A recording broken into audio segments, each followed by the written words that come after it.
जब इंडिया सामने हो तो डर वाजिब है और इंडिया को अपने सामने खड़ा देखकर प्रधानमंत्री मोदी डर गए हैं, घबरा गए हैं, बौखला गए हैं। लेकिन घबराइए मत मोदी जी, क्योंकि इंडिया पूरी तरह से मणिपुर के साथ खड़ा है। इंडिया मणिपुर के आंसू पोंछेगा, उनको ढांढस बंधाएगा।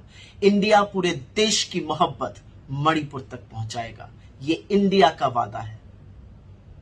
लेकिन आप कब तक रणछोड़ बने रहिएगा? आप कब बात करिएगा मणिपुर की? आप कब शांति की अपील करिएगा? 36 सेकंड मणिपुर पर बोलकर कुत्सित राजनीति करके आप बच जाइएगा। मणिपुर इस देश का हिस्सा है।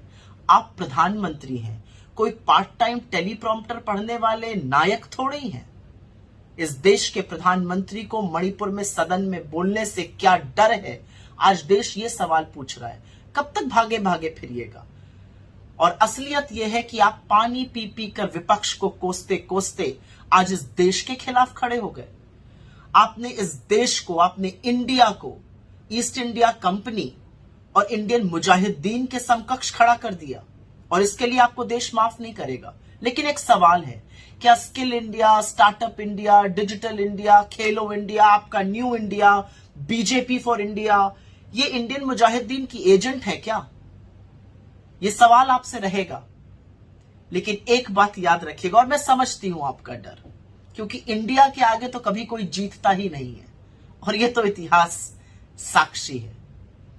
याद रखिएगा मोदी जी, जुड़ेगा भारत, जीतेगा इंडिया।